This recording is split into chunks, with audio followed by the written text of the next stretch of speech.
ووصينا الإنسان بوالديه إحسانا.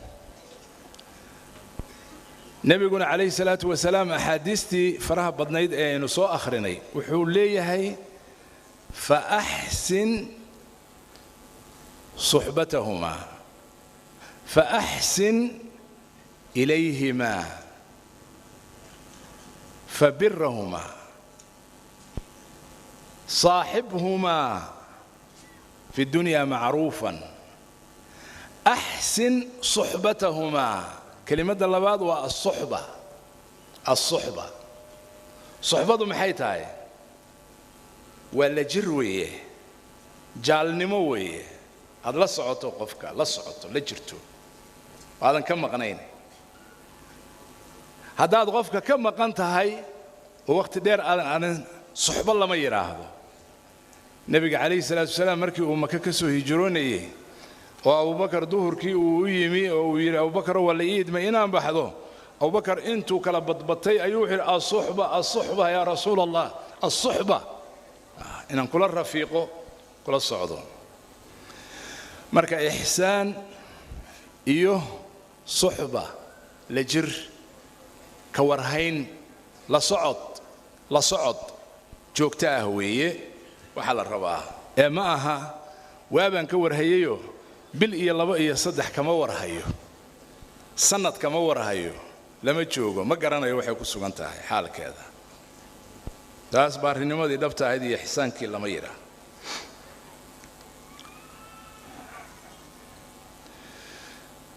إناد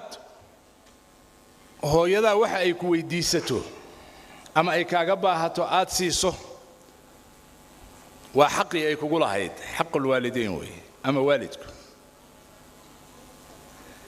هذا معناه كوسو دويه لكن إحسان كتبت أهي وحويه أنت أنا يكوبا هنو كوي ديسن إناد وأديك تو أمسيسوي فرقي ما قرت حاول حي لا بداس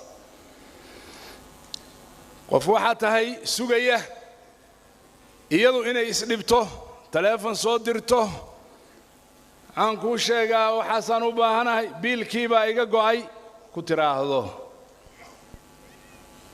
maandhow hebel waxa soo sii oo qaraabadeena ah ama waxa saameyn adeerka ama abtigaaya in qaraabadu xageeda iyo xagga aabe un bay kaaga imanaysaa xagga kale xageeda iyo xagga aabe kaaga imanaysaa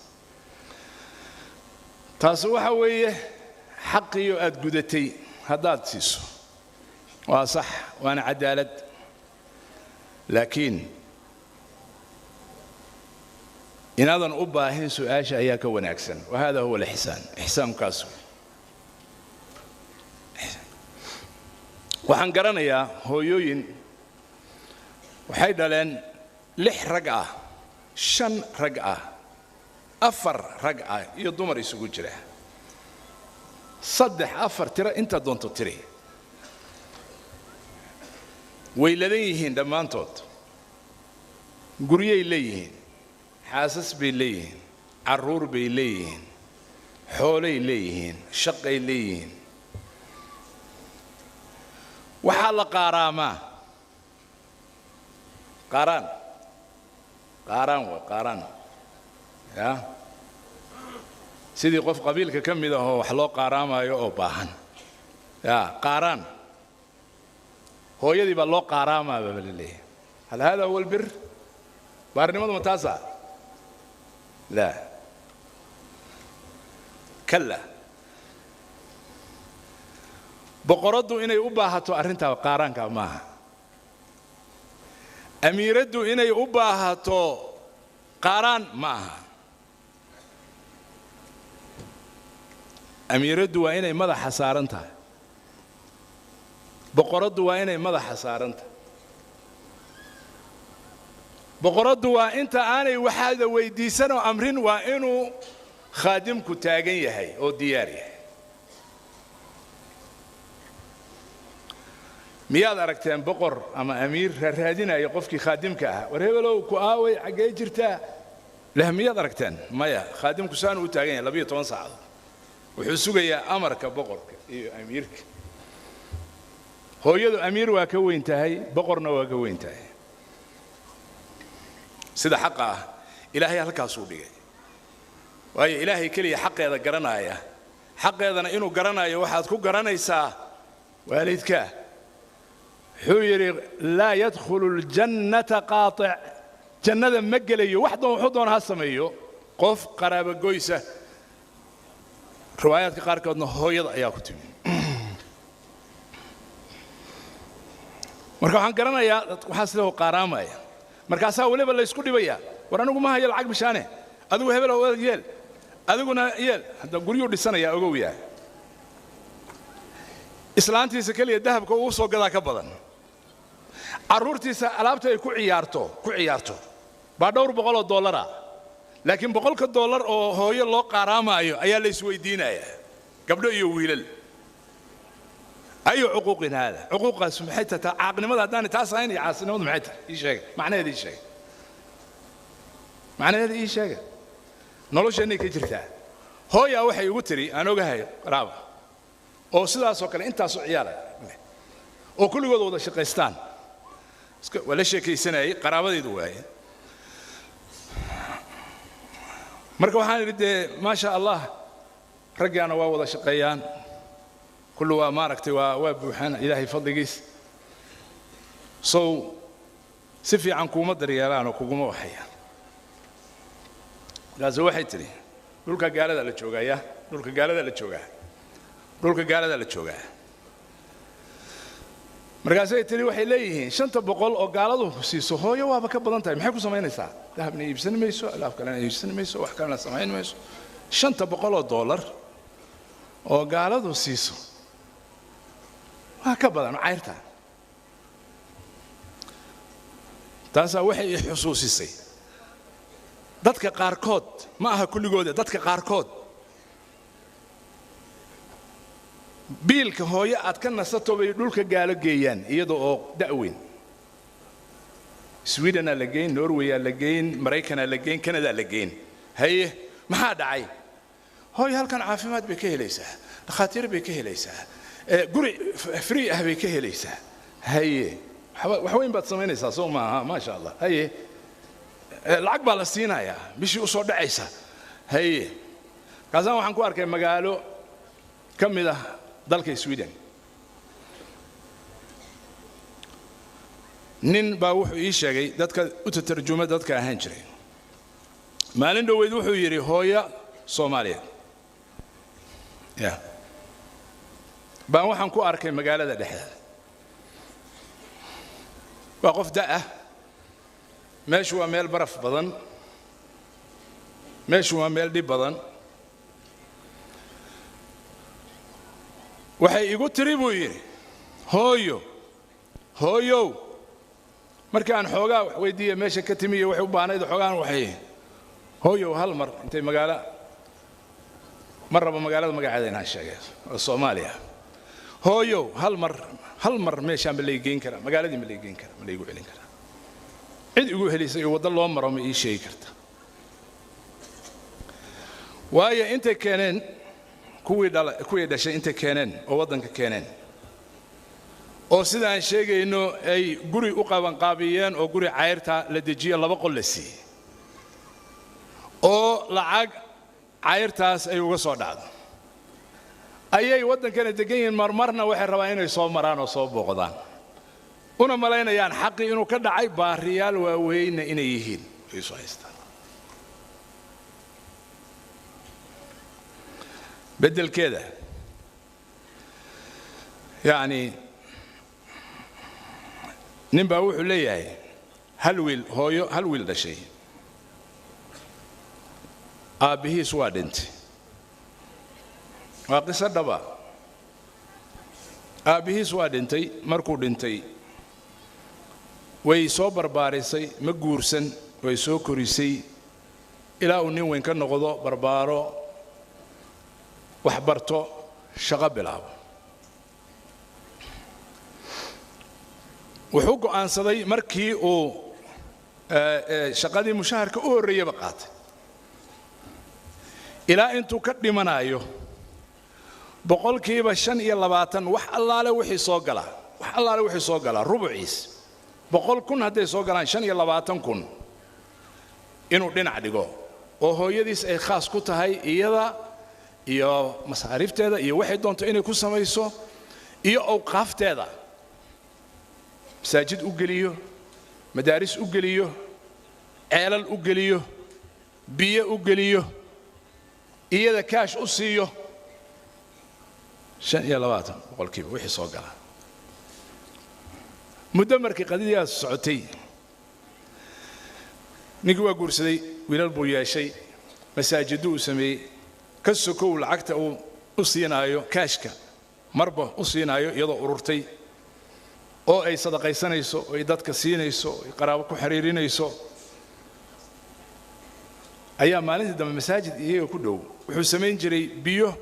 biyaad buu ka furi jiray meelo kala duwan marka masjidkii ku dhowaa ayuu show hilmaamayo wuxuu arkay maalintii dambe niman shaqaale ah waxay ka shaqaynayaan qaboojiyaha biyaha oo ishii ay ku rakibantahay tuuba ku rakibantahay dadku ka dhaansanayaan niman rakibaya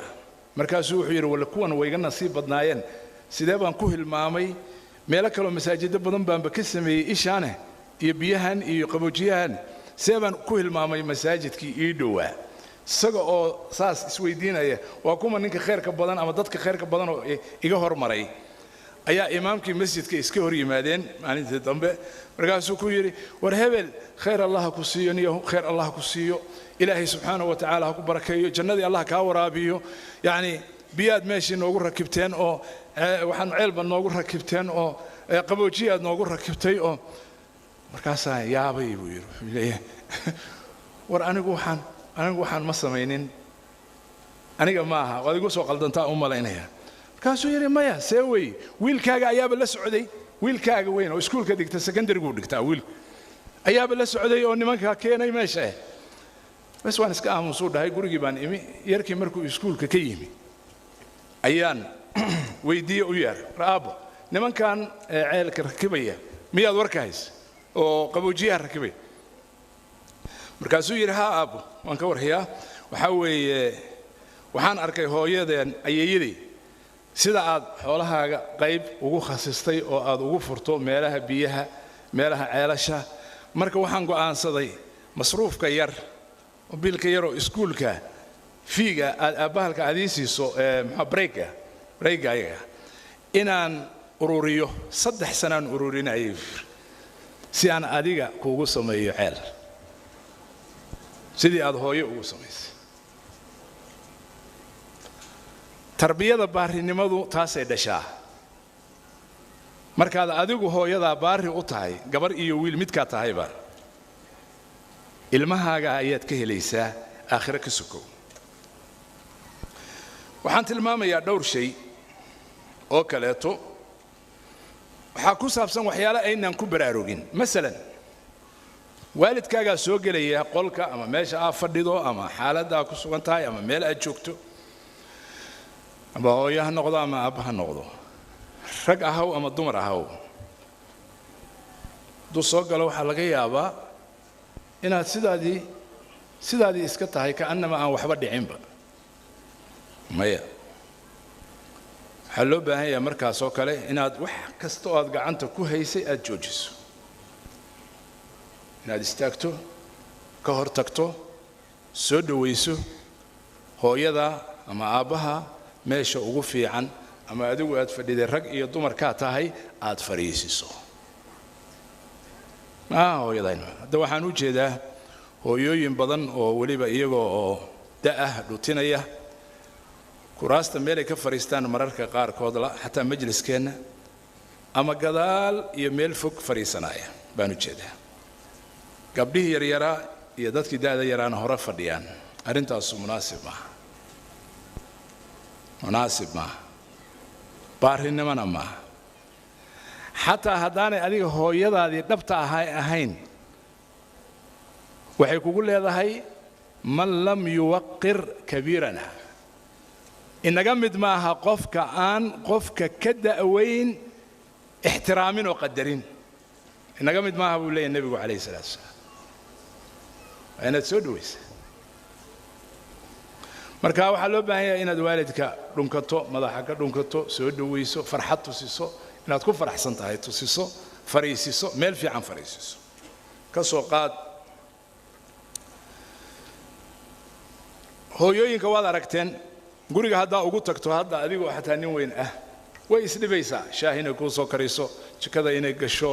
inay maaragtay wax qabato alaab halkaana inay kala toostoosiso